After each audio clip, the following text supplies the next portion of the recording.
안녕하십니까, 박정우입니다. 최근 미국에선 기준금리 인하에 대한 기대감이 확산되는 가운데 한국은행이 7회 연속 오늘 기준금리를 동결했습니다. 좀처럼 잡히지 않는 물가와 1,900조 원에 달하는 가계부채 등으로 인한 불확실성이 기준금리를 제자리 걸음하게 한 건데요. 잠시 후 양효걸 기자와 함께 자세한 이야기 나눠보고요.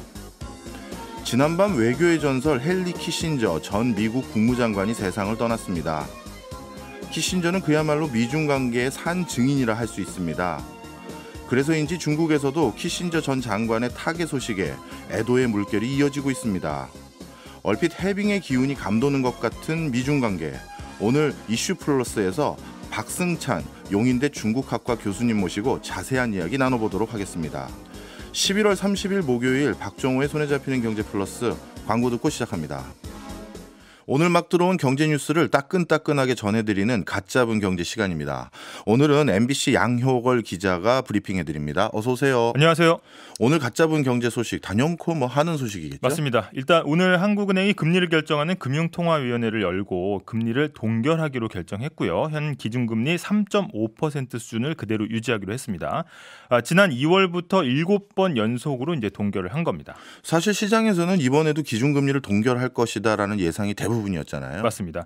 주변 상황을 좀 정리해보면요. 금리를 올릴 이유는 바로 가계부채 때문이죠. 그래서 돈 빌리는 값, 즉 금리가 비싸져야 돈 빌려 쓰는 수요를 좀 꺾을 수 있다는 거죠. 그리고 두 번째는 물가입니다. 시중에 돈을 이제 금리를 올려서 좀 걷어들여야 물가도 좀 안정을 보일 수 있는 거죠. 그래서 물가가 지금 석 달째 다시 고개를 들고 있거든요. 이 걱정이 좀 큰 겁니다. 네, 말씀 주신 것처럼 물론 이제 물가를 잡거나 가계 대출 규모를 좀 줄이기 위해선 금리를 좀 올리는 게 맞지만 반대로 금리를 내려야 할 이유도 많은 것 같아요. 맞습니다. 이게 다 있는데 이유가 금리를 내려야 하는 이유는 일단 PF 부실 문제가 큽니다. 그래서 지금 부동산 경기가 가라앉는 상황에서 프로젝트 파이낸싱으로 빌려준 돈이 많은데 금리를 여기서 더 올리면 아예 이 PF 대출이 망가질 수 있다는 그런 우려인 거죠. 또 한편으로는 지금 경기가 침체까지는 아니지만 회복세가 잘 보이지 않는다는 겁니다. 네, 한은 총재도 지금 경기 안 좋다는 얘기는 여러 차례 했기 때문에 지금 금리를 더 올리긴 힘드니까 지금 동결한 거 아닌가 이런 생각도 드네요. 맞습니다. 이 동결 자체는 크게 놀라운 소식은 아닌데 한국은행이 금리를 결정하면서 내년 성장률 전망치를 2.2%에서 2.1% 낮췄습니다. 0.1%포인트 낮춘 게 뭐 작은 수치 아니냐 이렇게 하실 수는 있지만 일단 하향 조정하고 있다는 게 일단 큰 의미고요. 반면에 물가 전망은 기존 2.4% 정도 오를 거다. 여기에서 2.6%로 올려잡았습니다. 예, 다들 이제 기준금리 관련해서 보도가 되다 보니까 방금 짚어주신 그 내용이 굉장히 우울한 얘기잖아요. 성장률은 낮아지는데 물가 전망은 오히려 올렸다. 야, 이거 걱정이 많은데요. 그러니까 우리가 모두 원하는 방향에서 반대 방향으로 전망을 이제 한 거죠. 살림살이는 더 쪼그라들 텐데 물가는 좀 더 오를 거다 이렇게 본 거고요. 오늘 10월 산업활동동향이 발표가 됐는데 제가 지난번에도 한번 말씀드리긴 했는데 일종의 실물 경제의 건강검진표다 이렇게 볼 수 있는데 생산과 소비, 투자가 나오거든요. 근데 1년 전보다 같은 기간 이 셋 다 감소했습니다. 이 셋 다가 다 중요한 수치들인데 이걸 전부 다 감소한 현상을 트리플 감소 이렇게도 부르더라고요. 맞습니다. 요약해보자면 생산도 줄고 소비도 줄고 투자도 줄고 통계청은 10월 달에 임시공휴일이 한 번 있었기 때문에 조업일수 그러니까 우리가 워킹데이라고 부르는 날수가 줄었던 게 영향이 있다 이렇게 봤는데 사실 그렇게 따지면 임시휴일이면은 또 소비는 좀 좋았어야 되잖아요. 근데 소비를 나타내는 소매 판매도 감소한 겁니다. 그리고 투자는 또 미래를 내보고 하는 이제 의사결정인데 이게 미래의 경기 전망이 또 많이 반영되는 이 투자가 또 설비 투자 중심으로 감소했습니다. 네, 내수 관련한 지표인 생산, 소비, 투자는 모두 부정적인데 수출은 요즘 어떻습니까? 우리가 이제 기대하는 것만큼 회복세는 나타나지 않고 있거든요. 제조업 생산이 3% 정도 이렇게 줄었고요. 수출이 올해 초에 어떤 쇼크를 줬던 것보다는 그래도 서서히 좀 좋아지곤 있지만 특히 우리가 이제 바라던 반도체 생산이라든지 이런 것들은 기대했던 만큼 이제 회복이 잘 안 보이고 있습니다. 그리고 이제 트리플 감소는 일시적으로 나타날 수는 있습니다. 아까 이제 말씀드렸듯이 조업 일수에도 영향을 많이 받고요. 하지만 이런 추세가 좀 계속되면 곤란하다. 특히 이 생산 소비 투자가 동시에 줄었다는 건 좀 주의 깊게 봐야 되는 거고요. 우리가 예를 들어서 팔이 어디가 좀 다쳤다든지 뻐근하다든지 무릎이 아프면 그 부분을 좀 집중 치료하면 되는데 이 트리플 감소라는 거는 일종의 비유하자면 온몸에 막 기운이 없고 그냥 몸살 기운 때문에 이제 열이 펄펄 나는 약간 그런 상황이라고 보시면 될 것 같습니다. 네.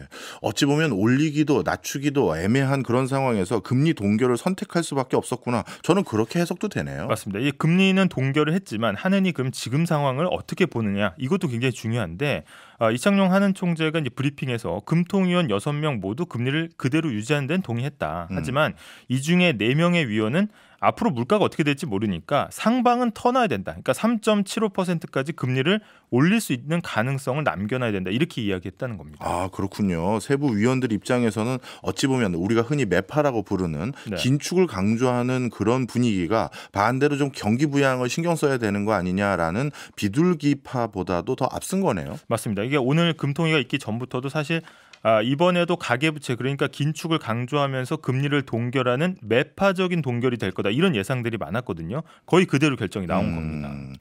우리 금리는 미국의 영향을 많이 받는데 미국 금리 얘기도 좀 해주세요. 네, 일단 미국 이제 연방은행들이 발간하는 이제 경기 동향 보고서가 있습니다. 베이지북을 펴냈는데 일단 책 표지가 베이지색이라 베이지북이에요. 그래서 예. 원래는 빨간색이었는데 중간에 좀 바뀌었고요. 우리는 기재부가 이제 경기 동향 보고서를 냈는데 이게 초록색입니다. 그래서 그린북이라고 네, 하죠. 그린북이라고 하는데 이 자료가 최신 자료가 나왔는데 미국도 경기가 서서히 식고 있다라는 걸 이제 알 수 있는 수치들이 나왔습니다. 소비 일단 줄었고요. 예. 우리가 굉장히 뜨겁다고 봤던 미국 고용 시장도 예전만큼은 좋지 않다. 이런 결과가 나왔습니다. 미국 입장에서는 금리를 더 안 올려야 될 이유가 하나 더 생긴 것 같은데요. 물가도 잡혀가고 있는 상황에서 이렇게 경기마저 위축된다고 하니까. 맞습니다. 이제는 그러면 경기가 서서히 식는다고 하면은 금리는 마음대로 못 올리겠구나 이런 생각이 또 들 수가 있죠. 그래서 미국도 긴축이 끝나고 금리는 이제 내려갈 일만 남았다라고 생각하는 사람들이 늘고 있고요. 제일 중요한 게 그러면 언제 내리느냐가 중요하잖아요. 맞습니다. 이거는 근데 사실 뭐 신의 영역이죠. 예. 그래서 5월 인하설이니 6월 인하설이니 뭐 하는 말들이 계속 나오고 있습니다. 그래서 주식시장은 아이러니하게도 이 경기가 안 좋다고 하면 또 환호성이 들리는 곳이 여기거든요. 예. 바로 이제 앞으로 금리가 내려가면 투자금에 대한 돈줄이 좀 풀릴 테니까 이제 주가 지수는 오를 거다라는 기대 심리로 최근에는 좀 좋은 흐름을 보이고 있습니다. 네. 물가도 최근 이제 좀 안정세를 보이면서 이제 시장이 더 반기는 모양새가 나오고 있습니다. 만약에 미국이 기준금리를 인하하기 시작하면 우리나라는 어떻게 되는 거예요? 일단 기준금리 인하하면은 사실 우리가 지금 한미 간 금리 차가 굉장히 크다 이렇게 이야기를 하는데 예. 우리도 막 내릴 수는 없죠. 대출 부실 문제도 있고. 그래서 시장의 예상은 대체로 이제 한국은행은 지금처럼 올리지도 내리지도 못하는 상황이 내년 상반기까지는 계속 이어지다가 미국이 5월이나 6월에 내리는 걸 보고 우리도 서서히 시차를 두고 여름 이후부터는 내리지 않겠냐라는 이제 전망들이 나오고 있고요. 사실 이런 스케줄을 또 장담할 수 없는 거는 왜냐하면 세계 곳곳에서 지금 전쟁이 또 진행되고 있고 최근 이제 산유국들 모임인 오펙 플러스에서도 감산을 시사했습니다. 그래서 유가도 좀 출렁이고 있거든요. 그러면 이런 많은 변수가 사실 예측을 더 어렵게 만들고 있다라고 볼 수 있겠습니다. 아직까지는 좀 지켜봐야 되는 상황인 것 같습니다. 네.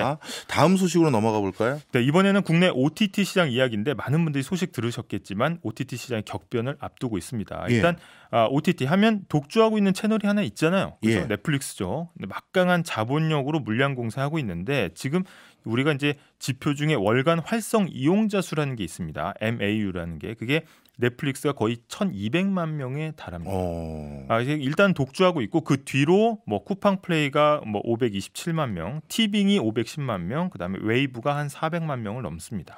활성 이용자 수라는 그 기준을 봐도 역시 넷플릭스가 압도적이네요. 네, 그러니까 한 달에 한 번 이상 이용하는 이용자 수를 이야기하는데 이런 상황에서 또 쿠팡 플레이도 굉장히 이용자 수를 늘리면서 2위로 또 올라서고요. 근데 지금 말씀드린 기준으로 3위 티빙 그리고 4위 웨이브가 합병론이 그러니까 급물살 타고 있다 이런 소식이 전해졌습니다. 야, 그 우리나라 토종 대표적인 OTT 두 개가 합병하면 뭐 거대 OTT 채널 이런 게 생긴다 이렇게 봐도 되는 건가요? 맞습니다. 이게 단순 합산으로 봐도 거의 1,000만 명에 육박하는 이용자 수를 확보하게 되는 거죠. 그리고 단숨에 넷플릭스에 이어서 두 번째로 큰 OTT 공룡이 탄생하게 되는 겁니다. 일단 두 회사는 MOU, 그러니까 양해각서 체결했고요.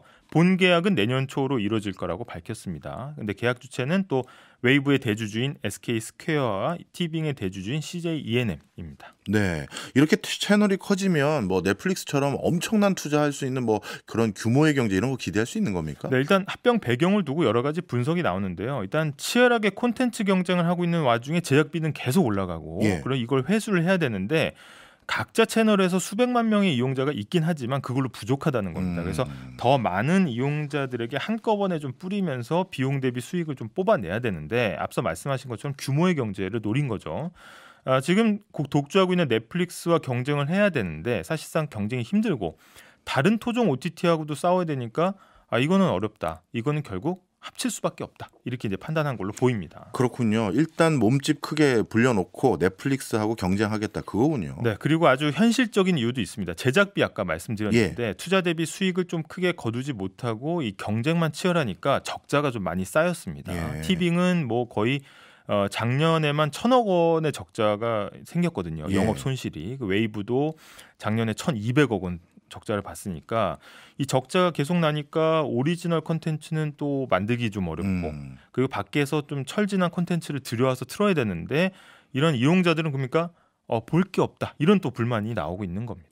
뭐 이런 상황은 이해하겠습니다만 두 회사가 그냥 단순히 합병만 한다고 뭔가 탈출구가 생길지 시너지가 생길지 전 의문도 드는데요. 맞습니다. 그런 이제 지적도 많이 나오고 있는데 덩치가 일단 커지니까요. 1,000만 명이 보는 채널이면은 뭐 좋은 콘텐츠를 확보하기도 굉장히 교섭력이 올라가는 거고 사실 둘이 경쟁하면서 썼던 마케팅 비용도 만만치 않습니다. 그거 아낄 수 있겠네요. 그렇죠. 이 아낀 비용을 콘텐츠에 재투자할 수 있다는 거고 하지만 일단 이번 합병이 생각보다 쉽지 않을 거다 이런 전망도 나옵니다. 앞서 뭐 MOU도 체결하는 거 보니까 두 회사의 합병 의지는 꽤 강한 것 같은데요. 근데 일단 티빙과 웨이브가 합쳐지면은 32% 정도의 시장 점유율이 나오거든요. 공정위가 사실 이게 독점력이 강해지는 방향으로 합병을 하는 거기 때문에 이걸 허가를 해줄지를 굉장히 고심할 수 있다는 거고요. 이 기업 결합 심사에서 의외로 굉장히 좀 고전할 수 있다 이런 이야기도 나오고 있습니다. 그렇군요. 다음 소식도 넘어가 볼까요? 일단 굉장히 좀 우울한 소식이었던 홍콩 H지수 연기한 ELS 주가 연계증권이 이제 손실 구간에 대량으로 접어들면서 이게 과연 제대로 설명을 해준 완전 판매로 판 거냐라는 것들이 나오고 특히 금융당국에서는 고령자한테 이런 복잡한 고위험 상품을 제대로 설명해서 팔 수 있었겠느냐 라면서 이제 대대적인 어떤 실태 조사를 예고를 했습니다. 그러면 이런 불완전 판매가 확인되면 그 다음은 어떻게 되는 거예요? 일단 불완전 판매가 확인되면 사실 이 손실 구간에 대해서는 이제 금융사의 책임으로 들어가는 거죠. 근데 그걸 밝히는 게 상당히 쉽지는 않을 거라는 이야기도 나옵니다.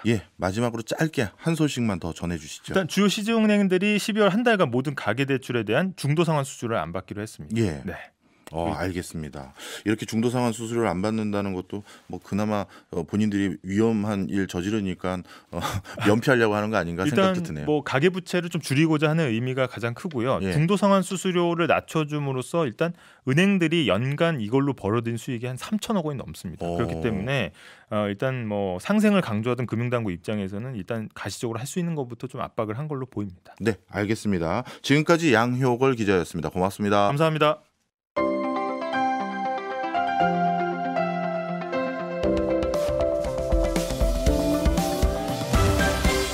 경제 생활의 플러스가 되는 아주 경제적인 시간. 박정우의 손에 잡히는 경제 플러스. 요즘 가장 뜨거운 이슈를 집중해서 파헤쳐보는 이슈 플러스 시간입니다. 1970년대 미국과 중국의 수교를 이끌어낸 전설적인 외교관이죠. 헨리 키신저 전 미국 국무장관이 현지 시각으로 어제 타계했습니다. 키신저 전 장관의 공헌을 기리면서 그때와는 사뭇 달라진 미중 관계 전반을 한번 오늘 짚어보려고 합니다. 용인대학교 중국학과의 박승찬 교수 나왔습니다. 어서 오세요. 반갑습니다. 예, 교수님 드디어 만나 뵙습니다. 그러니까요. 예, 한번 꼭 뵙고 싶었는데. 꼭 같이 한번 방송을 하고 싶었습니다. 고맙습니다. 뭐 사실 뭐 헨리 키신저 그러면 외교의 왕 뭐 이렇게도 불렸던 분인데 생전의 업적도 간단하게만 소개 한번 시켜주시죠. 일단 그 이분의 키워드를 몇 개를 좀 정의할 필요가 있을 것 같아요. 아까 말씀하셨다시피 미중 그 경제, 그러니까 특히 미중 외교의 산 증인이죠.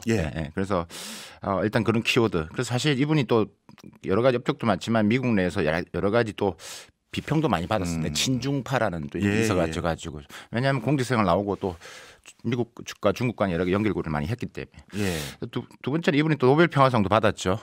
아시다시피 이게 또 베트남 정전 때 공로를 세워서 노벨 평화상을 받은 분이고 세 번째가 우리가 셔틀 외교라는 것도 사실 이분에 의해서 만들어진 거죠. 그러니까 우리가 73년도 노벨 평화상 받고 4차 중동 전쟁이죠 아마 그때 그래가지고 이제 우리가 이스라엘하고 그 아랍권하고 전쟁했을 때 이제 왔다 갔다 하면서 이제 셔틀 외교를 했죠. 그때 이제 우리 셔틀 외교란 말이 처음으로 시작됐던 분이죠. 네. 우리가 미중 간의 얘기를 좀 한다라고 했을 때 말씀하셨다시피 미중 수교의 정말 산증인이죠. 79년도 미국과 중국이 수교됐는데 사실 좀 거슬러 가면 71년도죠. 이게 중국을 몰래 그때 방문했다 유명한 일하죠. 네. 방문했고 그 역사적으로 우리가 말하는 이제 닉슨하고 마오쩌둥하고 이제 정상회담 성사를 시키고 이분이 올 7월 달에도 시진핑 주석을 만났거든요. 예. 그러니까 지금 그때 시진핑 주석이 이런 말을 했거든요.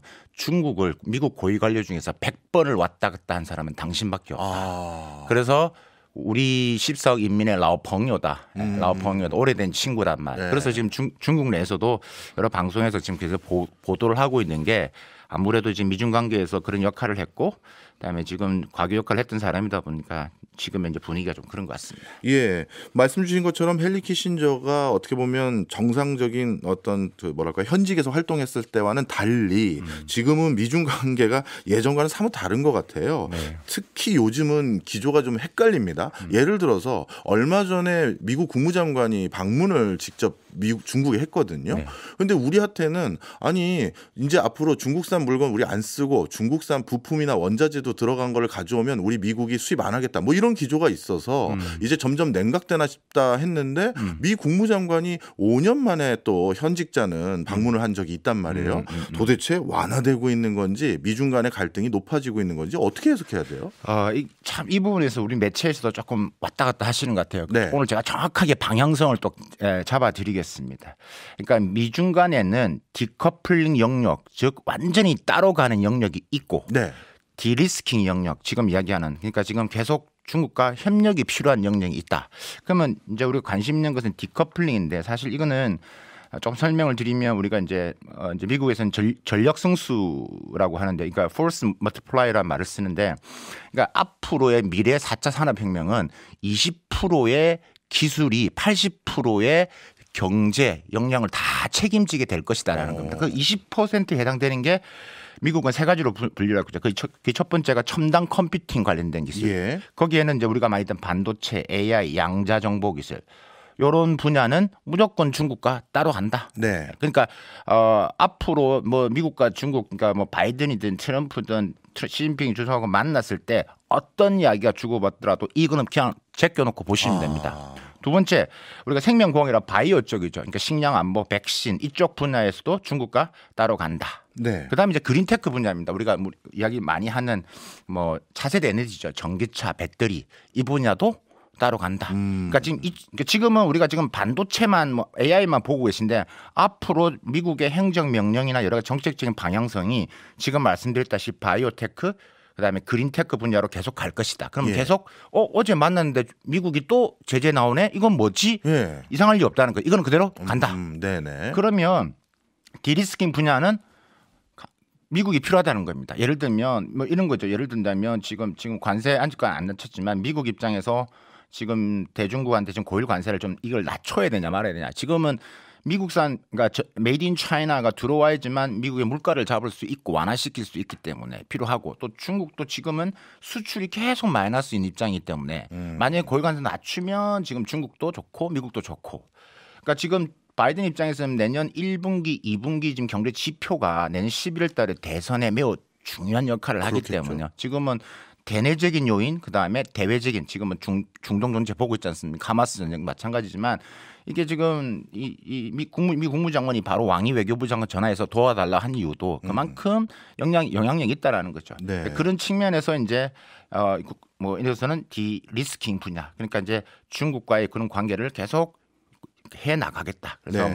뭐 우리가 이번에 군사적인 이슈 잠시 또 그런 얘기도 하겠지만 네. 나머지 영역들은 다 디리스킹. 그러니까 디리스킹을 안 한다는 게 아니라 같이 한다. 하는데 서로가 좀 의존도를 조금 낮추는 방향으로 간다. 이렇게 정리를 하시면 앞으로 어떤 변화 정책이 나오더라도 여러분 이 범위 안에서만 이해하시면 될 것 같습니다. 네.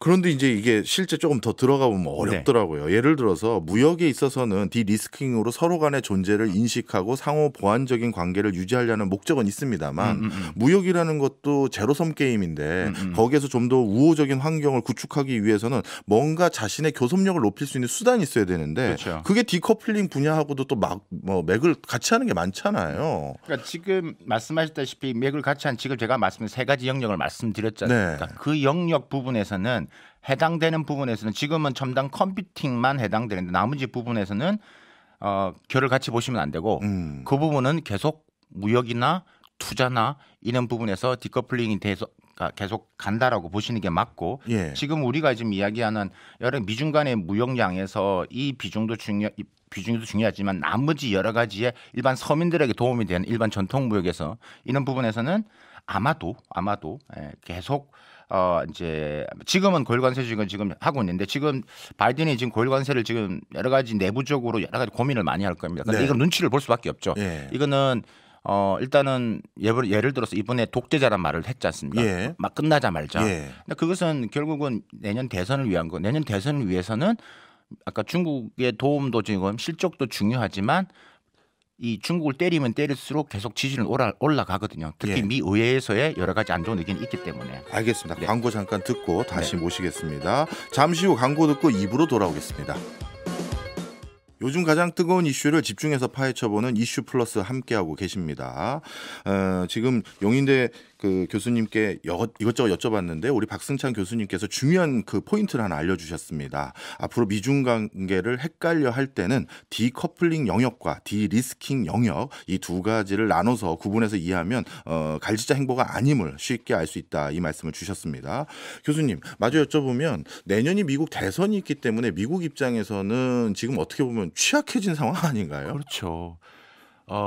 지금 미국 입장에서 특히 바이든 입장에서는 지금 여러 가지 가상 대결에서 지금 계속 밀리잖아요. 네. 그러니까 무슨 터닝 포인트가 지금 필요한 겁니다. 그래서 제가 앞에서 말씀드렸다시피 경제 지표가 중요하고 그와 동시에 또 중국을 또 제재를 해야 되고 그러니까 두 개를 좀 같이 가야 되니까 좀 고민이 되는 것들이죠. 특히 아까 우리 디리스킹 분야 말씀드렸다시피 내년 지표를 이제 하려고 그러면 또 미국 국채를 또 중국이 또 사줘야 되고. 그렇죠. 네. 미국 국채의 가장 중요한 바이어가 중국이잖아요. 또. 그렇죠. 그 지금 미국이 2019년도만 해도 미국 국채 한 1조 한 800억 불 정도 있었는데 지금 한 7월까지 했을 때 지금 한 8천억 불 또 깼거든요. 그러니까 예. 그 밑으로 내려갔다는. 계속 지금 금을 사들이고 달러를 지금 팔고 있는데 지금 근데 뭐 여러 가지 이런 부분에서 지금 내년에 미국의 부양책을 하기 위해서는 국채를 발행을 해야 되고 가장 큰 손님이 중국이 사줘야 되는데 중국은 이것도 하나의 또 카드로 쥐고 있는 부분이죠. 네. 그러니까 이번에 만났을 때 대외적으로 나오지 않았지만 재정부 장관끼리 만났지 않습니까? 그러니까 이런 지금 이런 부분에서의 나름의 그림은 그려졌을 것이다. 네. 저는 발표는 안 했지만 네. 그러니까 여기 수순대로 아마 가지 않을까라는 생각을 하는 것들이죠. 그러면 여기까지 한번 정리를 해보면요. 미국 입장에서는 자신의 곡물을 비롯해서 농산물을 중국에 많이 팔아야 되기 때문에 무역 부분에선 본인들이 원하는 게 분명해 보이고 그다음에 중국이 미국 국채 등이라든가 이런 금융 부분에 있어서 중요한 바이어 역할, 수급의 역할을 계속 해줄 걸 계속 기대하는 디리스킹 미국이 원하는 건 분명해 보입니다. 그렇죠. 그러면 중국은 미국이 원하는 이걸 수용해 주면서 중국은 우리 뭘 해줘 이걸 요구할까요? 그렇죠. 일단은 중국 입장에서는 미국과의 관계 개선을 틀어지면 안 됩니다. 계속 어쨌든 지금 수비를 해야 되기 때문에. 근데 예. 중국 정부 공산당 입장에서는 미국이 제가 아까 말씀드렸다시피 이 force multiplier 전력 승수에 해당되는 세 가지 영역은 포기하지 않을 거라고 중국도 알고 있다.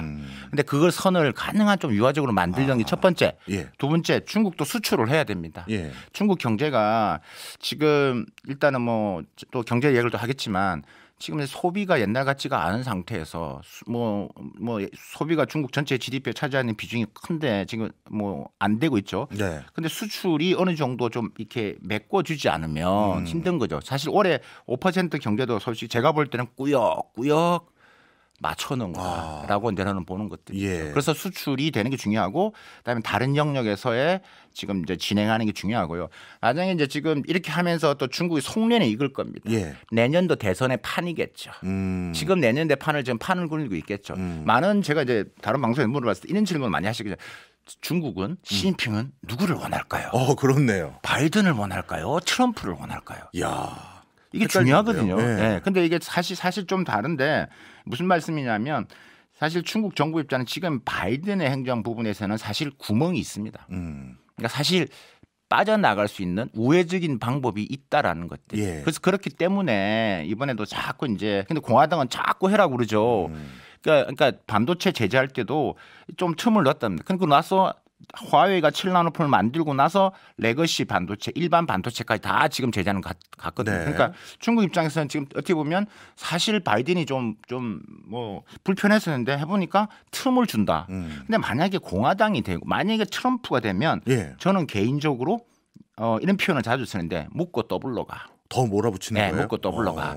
원래요 미국 내에서 그러니까 중국에 대한 호감도 이걸 데이터를 미국 내에서 보면요. 예. 공화당이 민주당보다 훨씬 강합니다. 호감도가요? 그러니까 아니죠. 그러니까 적대감. 적대감이. 네, 적대감이 훨씬 더 강합니다. 호감도 조사에서 예.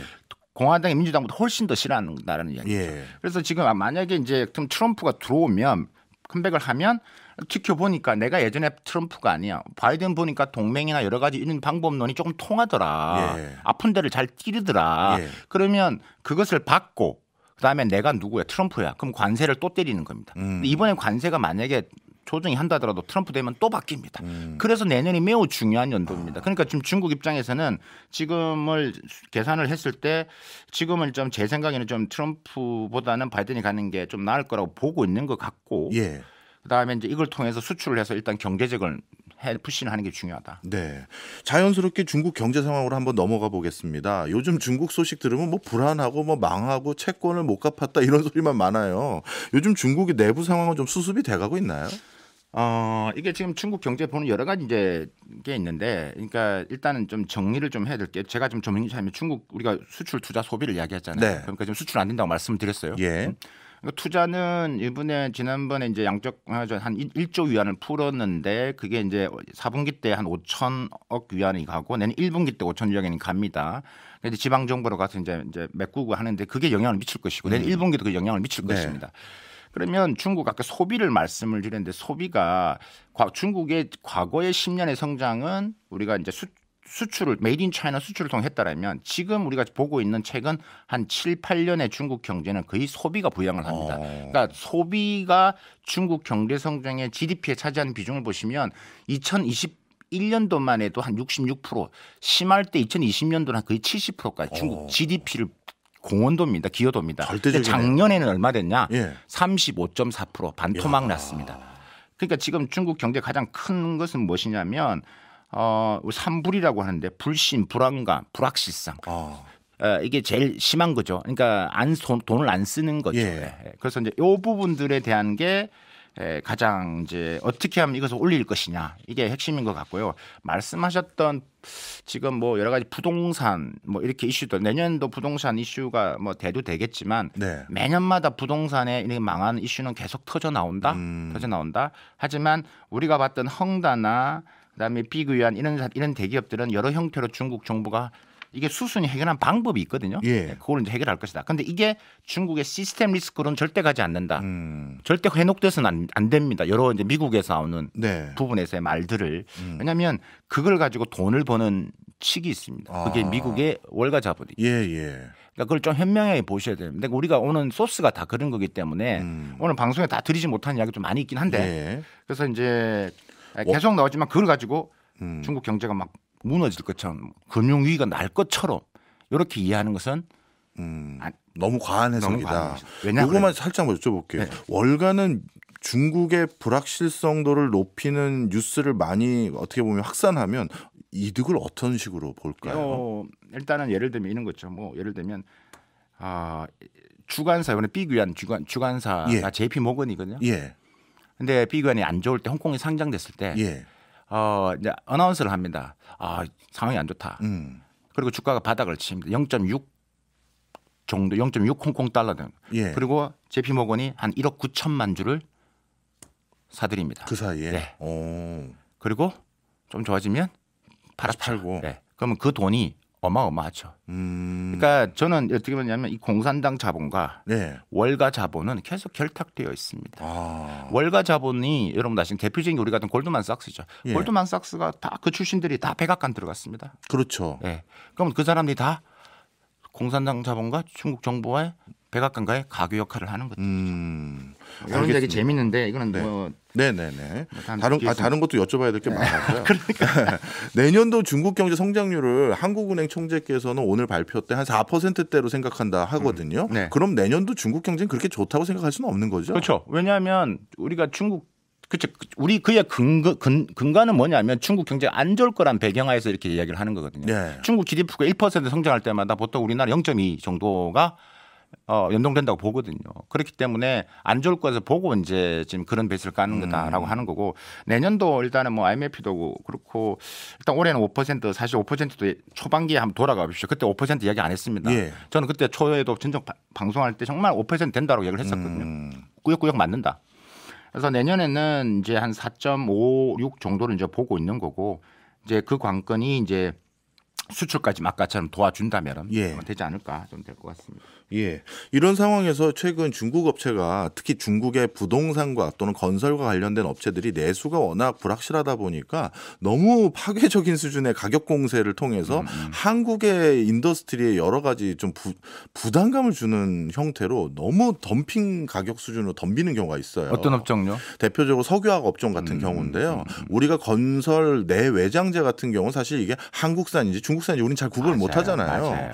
그러다 보니까 너무 저가로 들어오기도 하고 또 우리 송경제 플러스에서도 자주 다뤘습니다만 이 이커머스 시장 알리익스프레스를 비롯해서 한국 시장에 너무 들어오는 거예요. 어떻게 보면 중국 내부 시장의 어려움을 타파하기 위해서 한국 시장에 어떻게 보면 눈을 돌렸고 그게 우리 산업에도 악영향을 크게 미칠 것 같은데 교수님은 어떻게 보세요? 그 반은 맞다고 봅니다. 왜냐하면 상황이 안 좋기 때문에 지금 들어오는 것도 맞고, 예. 맞고 또 한 측면을 또 이야기할 때 지금 이제 좀 이게 두 가지를 좀 나눠서 설명하면 좋은데 지금 말씀하신 석유화학이나 혹은 뭐 우리가 말하는 소부장도 마찬가지겠죠. 예. 이게 지금 계속 들어오고 있거든요. 근데 일단은 뭐 그다음에 우리가 지금 중국 직구도 지금 말씀하셨는데 중요한 부분에서는 가격도 가격인데 네. 이게 옛날보다는 더 쓸만하다는 거거든요. 그러니까 좋다라는 거죠. 네. 이제 우리가 송경제에서 아까 전에 다뤘다고 말씀하신 직구 올해 3분기 중국 직구가 지금 1등입니다. 예.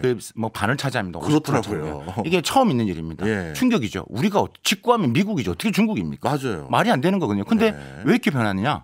요거 매우 중요한 포인트입니다. 그리고 생각을 해볼 필요가 있다. 근데 저는 그 이유가 이제 한 두세 가지를 보는데 첫 번째가 뭐냐? 아까 말씀드렸다시피 가격적인 부분에서 엄청난 경쟁력이 있는 거죠. 그러니까 이제 싸게 들어오는 건데 가격 플러스 아까 말한 퀄리티가 괜찮은 거죠. 두 번째가 우리 우리나라 유통 구조에 문제가 있습니다. 예. 그러니까 중간에 이 유통상에서 한국인들이 많이 들어가 있거든요. 예. 그러니까 똑같은 제품을 예를 들면 우리나라 오픈마켓에서 티셔츠 하나가 2만 원에 팔려요. 예. 근데 중국 바로 알리익스프레스는 3천 원에 팔립니다. 예. 이걸 산 소비자 입장에서는 이건 뭐지? 허망하죠. 허망하죠.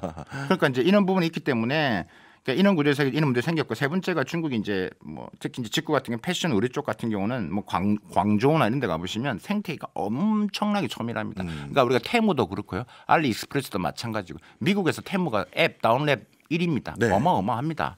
그러니까 이제 이런 것들의 공세가 아마도 더 심해질 것이고 만약에 이제 우리나라에서 이렇게 직구를 하는 또 우리나라에서 제품을 하는 전통 제조 업종 같은 경우도 영향을 좀 받지 않을까라는.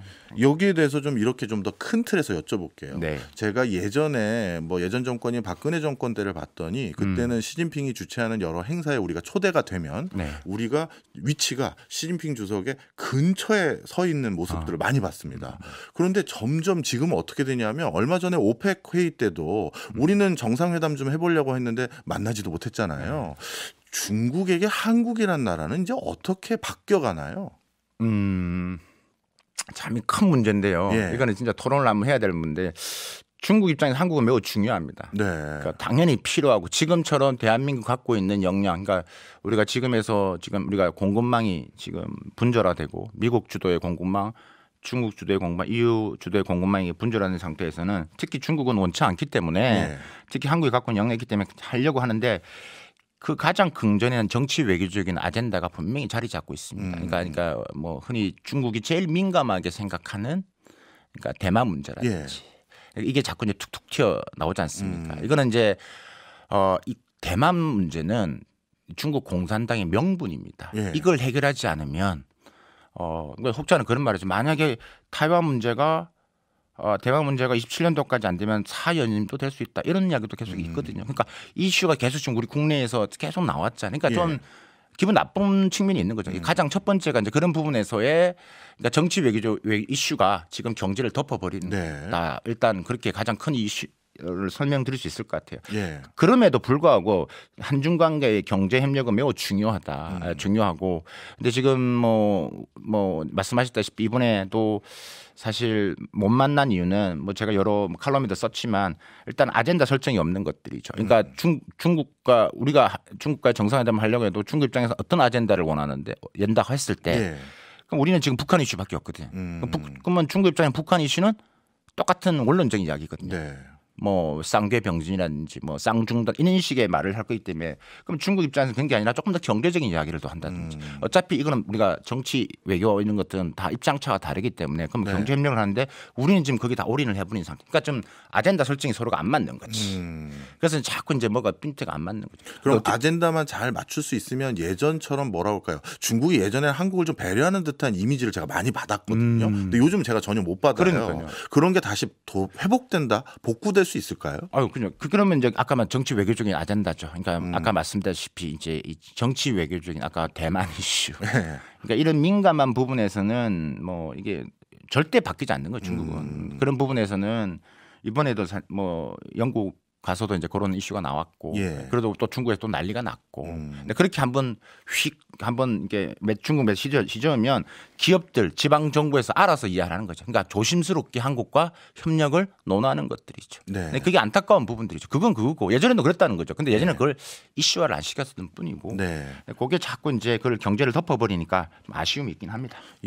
그리고 이제 반대로 이제 우리 입장에서 중국을 어떻게 받아들여야 되느냐 아니면 어떻게 이해해야 되느냐도 여쭤보고 싶어요. 예전에 비해서 경제관계 분야에서는 이제 그렇게 긴밀한 타이트한 관계가 점점 느슨해지고 있는 추세로 돌아섰거든요. 기업들의 투자들이라든가 거기에서 활동도 잦아들고 있는 상황이고요. 그런 상황에서 이제 중국은 그럼 철저히 외교 또는 경제 바깥의 영역으로만 우리가 취급하고 다뤄야 될 대상인 건지 아니면 아직도 경제 부분에서 어떤 새로운 활로를 모색할 산업이나 어떤 파트가 있는지 그것도 궁금해요. 그거 당연하죠. 그 중요한 부분. 그러니까 첫 번째 외교 안보도 중국과 같이 하는 분이 분명히 있죠. 북한 이슈는 어떠한 이유로든가 중국에 도움 없이는 힘듭니다. 그거는 뭐 저뿐만 아니라 많은 전문가들이 이렇게 얘기를 합니다. 그러니까 그는 이제 있기 때문에 어쨌든 그 중국과의 그런 것에서 계속 이가 두드려야 되는 게 맞고 그런 부분에서 해나가야도 그냥 뭐 하고 아까 말씀하신 그러면 한중 간의 경제적인 파트를 이렇게 제외하고 이렇게 말씀하시는 게 아니죠. 중국이라는 나라 시장은 어쨌든 간에 가장 큰 시장이 우리한테는 중요한 시장이고 그렇죠. 활용해야 됩니다. 우리가 안 들어가면 다른 나라 제품들이 다 그걸 대체해야 합니다. 일본이 가장 빠르게 대처를 하고 있죠. 제가 관심 있게 보는 것은 한국을 패싱하고 중국과 일본 기업 간이 서로가 협력이 지금 계속 물밑으로 일어나고 있다는 것들이죠. 그러니까 이제 뭐 수소차 협력 지금 엄청 잘 되고 있습니다. 그러니까 말씀드리고 싶은 것은 글로벌 산업 분야 우리가 이야기했을 때 하는 부분에서 중국과 협업할 수 있는 부분이 여러 가지가 있죠. 그러니까 너무 이것을 그냥 한중 간에 경제 협력이 안 되는 것처럼 이렇게 방향을 몰고 가면 안 된다라는 영향이죠. 그럼 예를 하나 들어볼게요. EU도 마찬가지입니다. 그럼 EU 같은 경우는 어떻게 그러면 중국 그 기업과 시장과 이제 협력을 하고 있느냐? 그러니까 이 중국과 비중국의 이원화 전략을 하고 있어요. 그러니까 이제 예를 들면 폭스바겐 같은 회사가 이제 계속 중국 사업 합니다. 확대를 하고 있고 저는 한 가지 좀 실제 데이터를 가지고 말씀드릴 수도 많은데 탈중국 한다고 하는데 사실 나오는 기업만큼 들어가는 기업도 많습니다. 데이터를 보시면 그렇군요. 일본 데이터고요. EU에서 나온 데이터를 보면 그렇습니다. 다 나오고만 있는 게 아니군요. 나올 업종들이 정해져 있죠. 노동 집약형 안 되는 업종들. 그런데 서비스 산업들 그다음에 지금 말씀드린 산업 기술 분야도 계속 들어가고 있습니다. 나오는 만큼 들어가는데 그건 보도가 안 되는 것들이죠.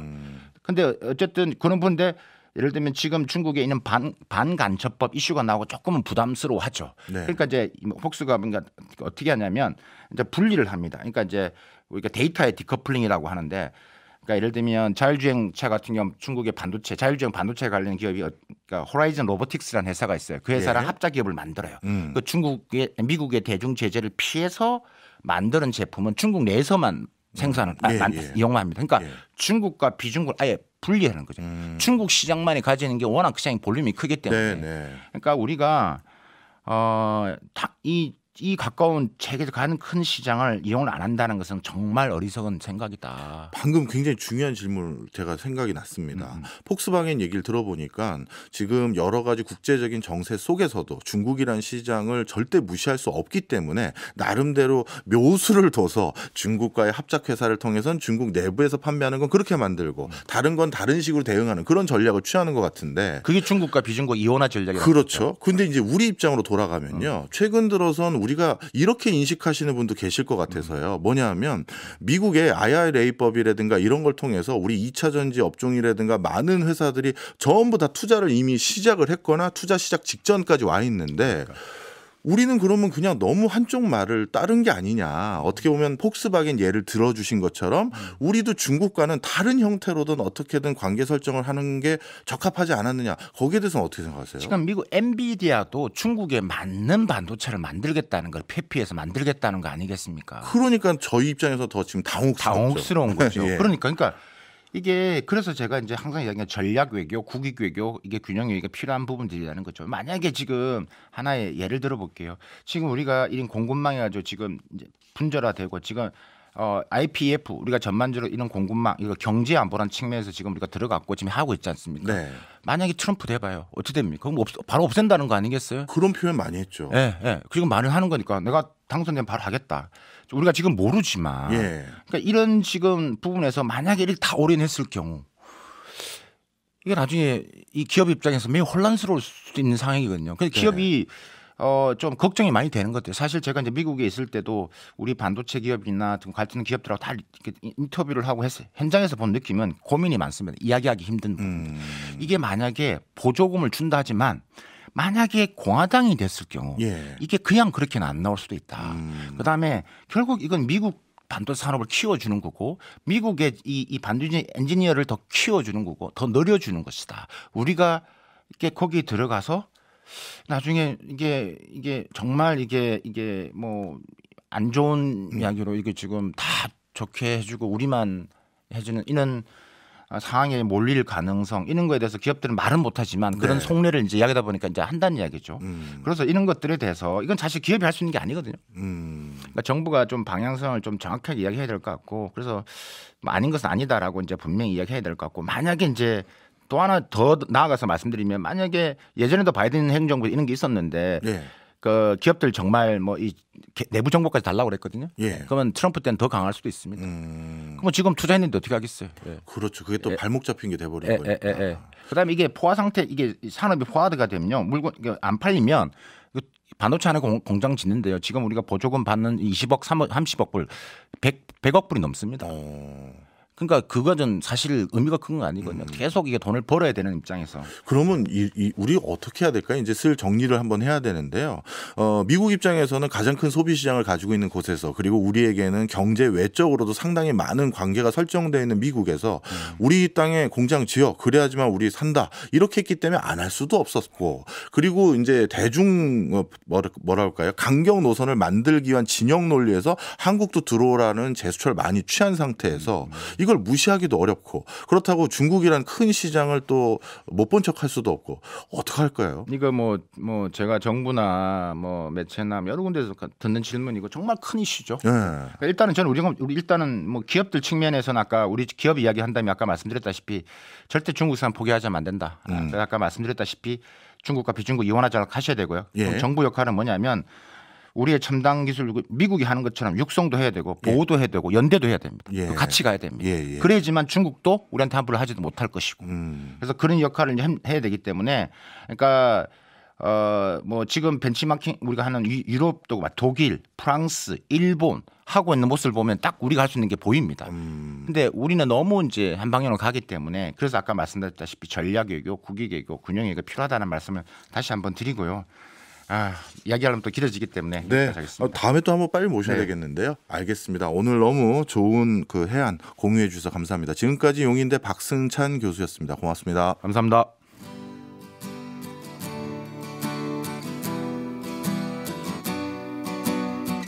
지금 듣고 계신 곡은 자전거를 탄 풍경의 너에게 난 나에게 넌입니다. 오늘 내용 듣고 보니까 중국에게 이제 한국은 어떤 의미인지, 한국에게 중국은 어떤 의미로 바뀌어가고 있는지 점점 더 궁금해집니다. 조만간 저희가 더 귀한 시간 만들어서 꼭 답을 찾아드리도록 노력하겠습니다. 박정호의 손에 잡히는 경제 플러스는 내일 저녁 8시 5분에 다시 찾아오겠습니다. 고맙습니다.